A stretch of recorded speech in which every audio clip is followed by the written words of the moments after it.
네, 오늘 집계된 코로나19 신규 확진자가 299명으로 닷새 만에 300명 아래로 떨어졌지만 전국에서 코로나19 감염은 계속되고 있습니다. 네, 앞으로 일주일간의 강화된 거리 두기 조치를 얼마나 잘 지키느냐에 따라서 감염 차단의 성패를 가늠해 볼 수 있을 것으로 보이는데요.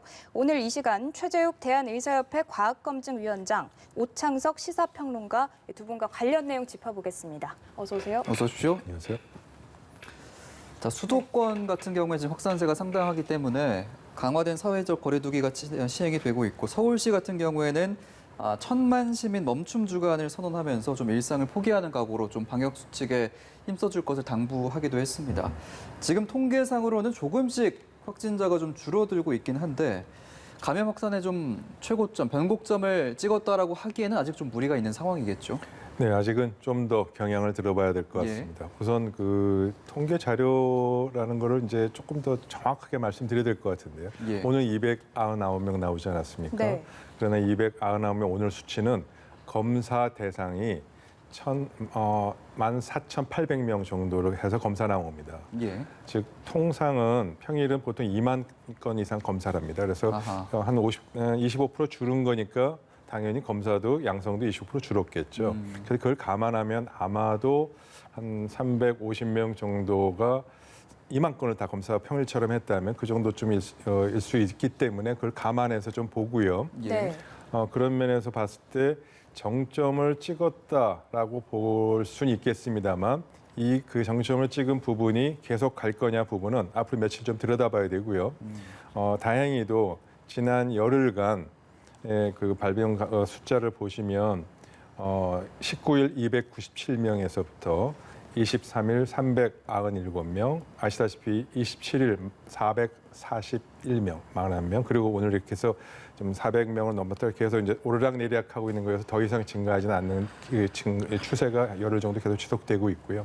따라서 조금은 그런 점을 들여다보되 여기서 더 떨어뜨리는 게 더 중요하기 때문에 그 점까지 떨어지는 경향까지 보려면 좀 며칠 더 들여다보는 것이 필요하겠습니다. 일단 뭐 통계적으로 보기에는 변곡점이라고 보기엔 좀 무리가 있는 상황인데 아무래도 이렇게 강화된 거리 두기를 하는 주간에 우리가 잘 조심해서 좀 확산세를 누그러뜨릴 수 있는 우리가 좀 직접 나서서 변곡점을 만들 수 있는 그런 계기가 돼야 될 필요가 있는 것 같습니다.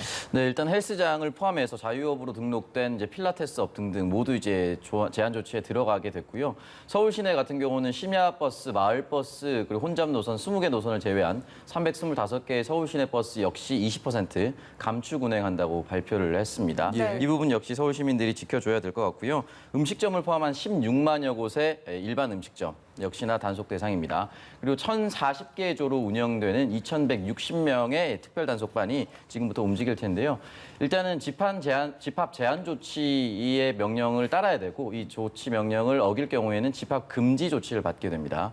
이 금지 조치를 어기게 될 경우는 감염병 예방법에 따라서 약 300만 원 정도의 벌금을 물게 되는데 이 300만 원의 벌금 자체가 너무 적은 것이 아니냐 이런 이야기도 나오고 있는데 아무래도 서울 시민 전체가 지금 현재 경각심을 가지고 있기 때문에 이 벌금과는 무관하게 서로 좀 조심할 수 있는 한 주간 될 거다라고 예상을 하고 있습니다. 네, 또 저희 각각의 이슈들을 한번 살펴보면 강남에 있는 유명 백화점에서 저희가 뉴스에서도 보도를 해드리기도 했습니다만 확진자가 발생을 했는데 거기가 지하 1층 식품 매장이어서 근데 이 직원이 지난 28일 그러니까 금요일까지 근무를 해서 만약 그 당일에 백화점 식품 매장을 방문을 했다고 한다면 좀 진단 검사를 받아야 될까요? 그렇지 않습니다. 그렇지 않고요. 그 점이 이런 점이 자꾸 오해의 소지가 있는 건데요. 확진자가 근무했던 공간과 그 시간에 즉 시간과 공간으로 겹치는 분이 밀접 접촉자입니다. 그래서 그런 밀접 접촉자에 한해서는 당일 진단 검사를 받고 또 필요하면 자가격리까지 해서 14일 후에 검사를 받아야 됩니다만 해당되는 동선에 있었다 해서 혹시 해당되는 그 시간에 반드시 있지 아니하면 겹치면 뭐 아침에 갔거나 오후에 가거나 뭐 시간 차이가 나거나 그분이 근무했던 그 동선상에 위치하지 않으면 지하 공간에 따로 있다 하더라도 단순 접촉자입니다. 굳이 검사를 받을 필요 없습니다. 그래서 이런 부분들은 일반인들이 쉽게 알기는 어렵지 않습니까? 그래서 역학조사 결과에 따라서 다 지정해서 가게 되고요. 다만 그 해당 당일날 거기 방문했던 분들에게 아마 문자는 갈 겁니다. 예. 문자는 가서 혹시라도 그거는 이제 안내 차원에 드리는 거고요. 밀접 접촉자인 분이 주로 검사 받는 거지 그렇지 않은 뭐 당일날 왔다 갔다 하는 그런 분은 다 뭐 검사를 받아야 되거나 그런 건 아니라는 걸 명확히 말씀드릴 수 있습니다. 예. 네. 그러니까 일반적으로 같은 장소에 있었다고 해서 자가격리에 들어가야 되나 이런 생각할 수도 있을 텐데, 그러니까 시간이 중요하다는 말씀이신 거죠? 시간과 공간이고요. 예. 공간은 확진자가 여기 있으면은 해당 공간에서 2m 거리 내에 같이 있어야 되고요. 그 예. 시간도 동일 시간에 10분 이상 같이 있어야 아하. 밀접 접촉자고요. 그냥 스쳐 지나갔다 그럼 밀접 접촉자 아닙니다. 음. 이게 좀 너무 의학적이고 전문적인 부분에서 이런 걸 소상하게 다 말씀드리기 좀 어려운데 이 네. 기준이 명확하고요. 이게 방역당국 갖고 있는 기준이고 전 세계 동일한 기준입니다. 다만 예방 차원에서 혹시라도 그 기간에 거기에 좀 뭐 10분 이상 안 있었다거나 2m에서 떨어졌다 하면 그 경우라도 혹시라도 모르니까 안내는 갈 거고요. 안내 가면서 혹시라도 증상이 있으면 필요하면 검사를 받으십시오라고 안내 이렇게 갈 거니까 예. 너무 그 점에 대해서 우려하지는 않으셔도 됩니다. 네, 예, 그리고 알겠습니다. 또 병원에서 코로나19에 감염된 줄 모르고 지병 치료를 위해서 병원을 방문을 했다가 이제 감염이 됐다는 사실을 알게 된 환자가 나왔는데, 지금 현재 뭐 병원 소독은 했고 또 같은 병실 환자와 간병인은 검사 중이라고 하는데, 이렇게 되면 사실 감염이 병원 내로 번지는 게 아닌가, 이런 부분은 항상 계속 걱정이 되는 부분이거든요. 네, 이런 걸 좀 맞습니다. 막을 방법은 없을까요? 구체적으로 막을 방법은 없죠. 당연히 지금 오늘도 뭐 자료에서 나왔습니다. 오늘만 하더라도 소위 감염 경로를 모르는 깜깜이 환자가 21%나 됩니다. 네. 집계부의 어느- 최대라고 하더라고요. 네, 예. 네. 근데 지난 최근 한 2주가 거의 20% 가까이 됐기 때문에 어느 누구가 감염이 되는지 알 수 없는 상황이어서 그래서 일상 감염이 이제 보편화됐다고 얘기하지 않습니까? 그런 상황에서 병원을 방문하는 거는 어쩔 수 없죠. 아프면 비코로나 질환이라도 치료 병원 가야 됩니다. 그렇죠. 예. 참을 수 있는 건 아니지 않습니까? 따라서 현재 병원은 그러한 점을 감안해서 일상적인 공간과 달리 최선의 방역 조치를 들어오는 단계부터 하고 있고, 열이 있는지부터 체크하고, 열이 있어도 입원을 해야 되는 상황이면 무조건 코로나 검사를 하고 있습니다. 네. 코로나 검사에서 음성이 나오면 이제 좀 음성이 나올 때까지 이제 대기 시간이 있을 거 아닙니까? 예. 그 대기 시간이 있는 경우에는 입원을 바로 하지 않고 그런 경우 그렇게 조치를 하는 곳도 있고, 나중에 입원하고 나서 하루 이틀 지나서 감염이 될 수도 있기 때문에 그 점에 대해서도 수시로 모니터링해서 검사를 해서 문제가 있는 경우는 바로 조치하고, 네. 또 아까 말씀드린 밀접 접촉자, 단수 접촉자 확인해서 소독하고 이런 최선의 조치를 하고 있기 때문에 너무 염려하시는 않으셔도 되고요. 물론 그럼에도 불구하고 코로나 환자를 치료해야 하는 곳이니까 예. 그러다 보서 감염의 위험이 높은 건 사실입니다만 최선의 조치를 하고 있다는 점을 말씀드릴 수 있습니다. 예, 네. 알겠습니다.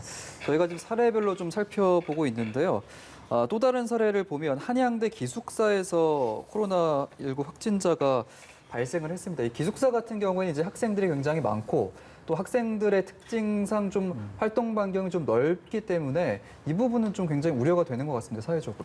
네, 일단 뭐 교수님 말씀하셨듯이 이제 동선을 먼저 파악하는 게 가장 중요하겠죠. 2m 거리 내에서 10분 정도 밀접 접촉을 할 수 있었는가 이 부분을 따져봐야 되는데, 학생들 일단 기숙사에 있었던 이유는 이제 대학 학교를 가기 위해서인데, 결국은 이제 대학교에 수업을 어디로 들어갔는지 강의실 파악을 먼저 해야 될 것 같고요. 예. 그리고 기숙사를 나와서 갈 수 있는 곳이 학교 내에 있는 도서관 이용이라든지, 그리고 학교 근처에 있는 편의점이라든지, 또 학교 식당을 만약에 있다면 학교 내 식당 같은 경우도 밀접 접촉자가 있는지 좀 충분히 확인해 봐야 될 것 같습니다. 그렇게 될 경우는 뭐 학교 내에 근무하고 있는 영양사라든지 뭐 수의실에 있는 경비 아저씨라든지 모든 사람들이 다 접촉 동선에 공개가 될 수 있습니다. 그렇기 때문에 이 부분에 대해서 이제 확진 판정을 받은 학생이 솔직하게 어디를 다녀왔는지에 대해서 예. 명확하게 먼저 밝혀야 될 것 같고요. 방역 당국은 이 동선에 따라서 일단은 밀접 접촉자를 분리해서 빠르게 진단에 들어가는 것이 가장 급선무라고 생각을 합니다. 네, 예. 그리고 또 고3 학생들이 이제 수능이 100일도 남지 않은 상황에서 제일 좀 혼란스러울 것 같은데, 이제 보면 101개 대학이 대입 계획을 변경하지 않았습니까? 뭐 논술 면접이나 아니면 실기고사 등을 좀 대학별로 변경을 했는데, 이제 수시 모집도 얼마 남지 않은 상황이어서 좀 수험생 입장에서는 이 부분도 굉장히 혼란스러울 것 같아요.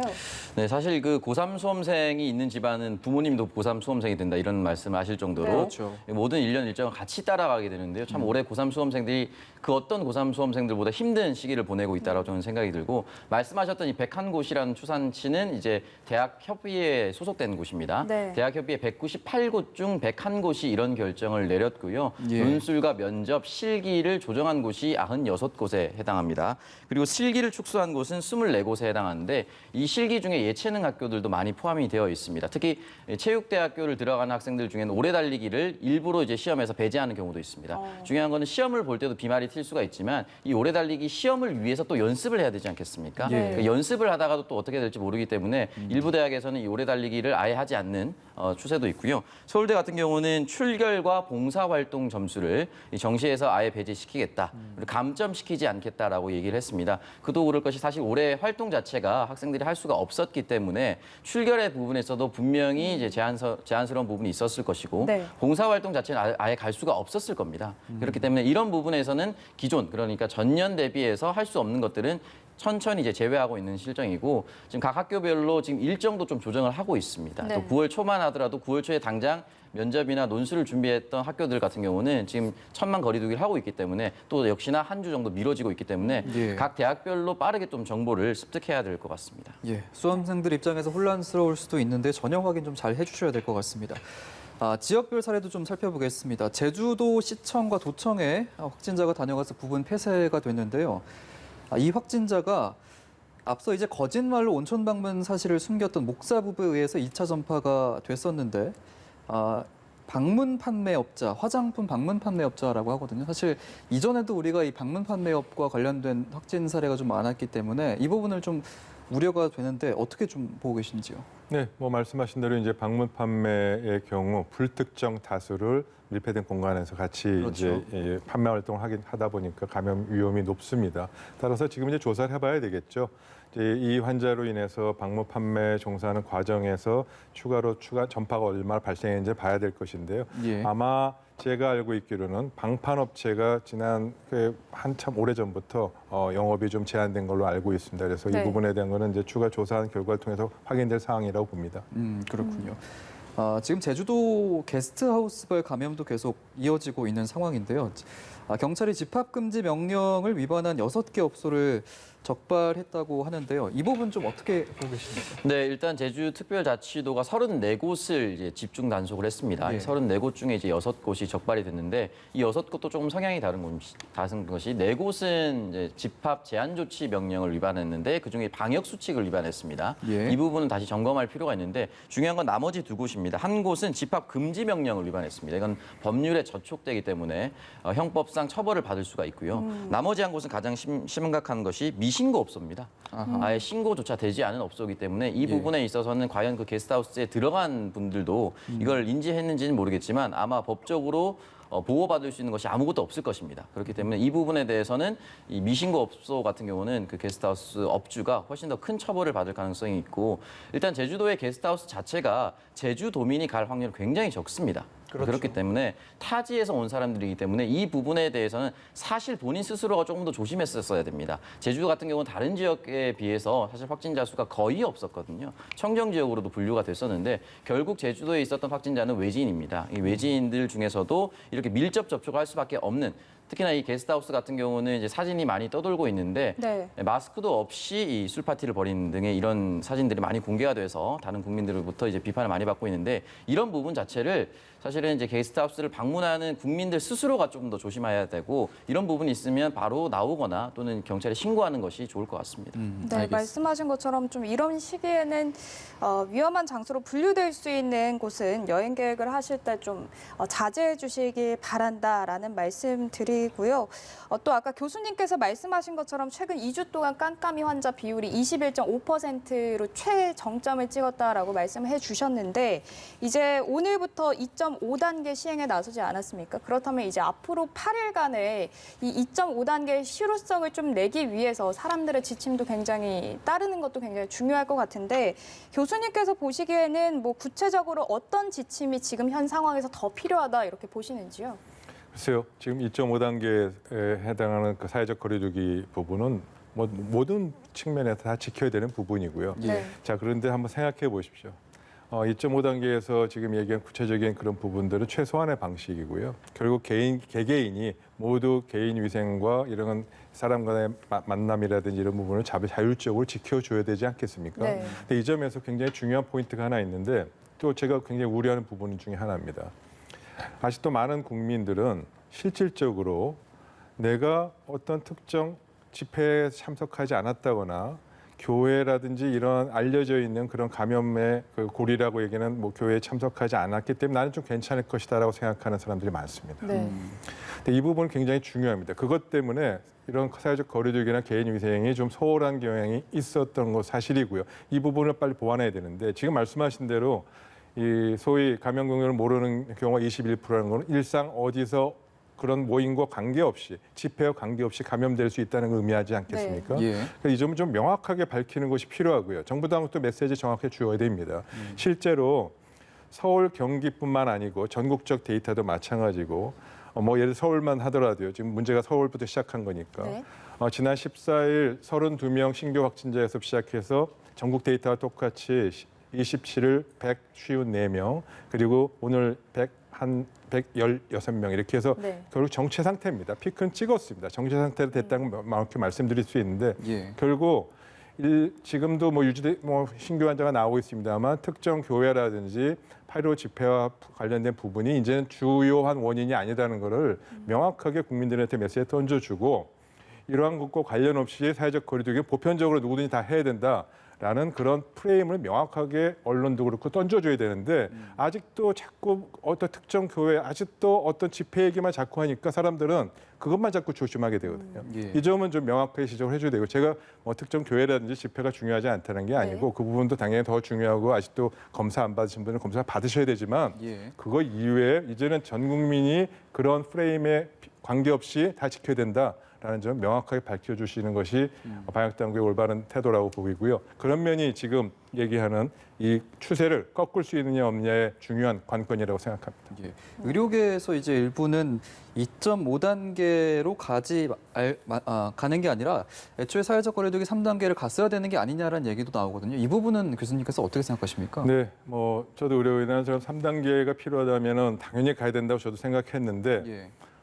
사회적 거리두기는 뭐 대통령께서도 얘기하셨듯이 경제적인 충격과 일자리에 굉장히 큰 심각한 문제가 있습니다. 그래서 이 방역과 경제 두 가지 토끼를 다 잡기 위해서라도 어떤 형태든 간에 절충안도 필요했고요. 그런 절충안이 2.5단계라는 형태로도 전 충분히 가능하다고 봅니다. 실제로 아까도 말씀드렸습니다만 지난 열흘간에 이 발생 추세가 이 정체 상태로 오게 되고 지금 잘 유지되고 있는 것만으로도 사회적 거리두기가 효과가 있다고 저는 보고요. 예. 이 부분이 좀 더 아까 몇 가지 더 보완해서 전반적인 사회적 거리두기가 완벽하게 지켜질 수 있고 자발적 참여까지 이루어진다면 이 추세는 꺾을 수 있다. 아하. 그렇게 생각하고 있습니다. 예, 네, 알겠습니다. 그리고 집계된 수치를 보면 코로나19 위중증 환자가 모두 70명이라고 하는데 이렇게 되면 좀 치사율도 높아질 수 있지 않을까 이런 생각도 듭니다. 어떻게 보세요? 네, 맞습니다. 그럴 가능성이 있었죠. 그래서 이미 보완을 했습니다. 그래서 네. 중증 환자 치료 시설도 늘렸고 감염병 전문 병원도 추가로 확보했고 생활치료센터도 지금 추가로 확보했습니다. 여기 네. 더 나가서 어제 오늘 이제 서울시 당국도 얘기했습니다만 서울 북부병원하고 또 한 곳을 더 추가로 이 전문 병원을 확대하지 않았습니까? 그래서 이 점은 상황에 맞춰서 환자가 늘면 것 맞춰서 보완할 수 있고요. 다행히도 서울 지역의 경우는 상급 예. 종합병원, 종합병원 이 인프라가 많기 때문에 민간 부분하고 잘 협조가 된다면 추가로 확보할 수 있는 여력은 있습니다. 예, 알겠습니다. 지금 광화문 집회 관련 또 사랑제일교회 관련해서 국민들 간의 분열도 있고요. 또 정부와 의협 간의 분열도 있어서 현 상황 좀 어떻게 슬기롭게 대처해야 좋을지 마지막으로 좀 부탁드리겠습니다. 네, 일단은 의협 문제 관련돼서는 이 부분에 대해서 일단 정부가 잠정 보류를 했고 예. 그리고 지금 전공의 같은 경우는 부결된 결과가 또 나왔습니다. 일단은 정부 측에서는 이 의협의 퇴로를 좀 열어줄 필요가 있다고 생각을 하고요. 지금 가장 급선무가 지금 이 코로나가 확산세가 다시 커졌기 때문에 지금 잠깐 하향세 추세긴 하지만 이 부분을 더 이상 추가로 확진을 안 나오기 위해서 막아야 됩니다. 그렇기 때문에 적극적으로 협상에 좀 나서야 되고 이 부분에 대해서는 일단은 10년을 바라보고 만들었던 것이 바로 정부안이기 때문에 예. 지금 단기적으로는 일단 의협을 달래서라도 현장으로 좀 복귀할 수 있게끔 만들어줘야 된다고 저는 생각을 하고요. 예. 지금 교회 관련된 집회가 많아져서 지금 교회 관련된 비판 여론이 높은데 중요한 거는 교회를 비판한 것이 아니고요.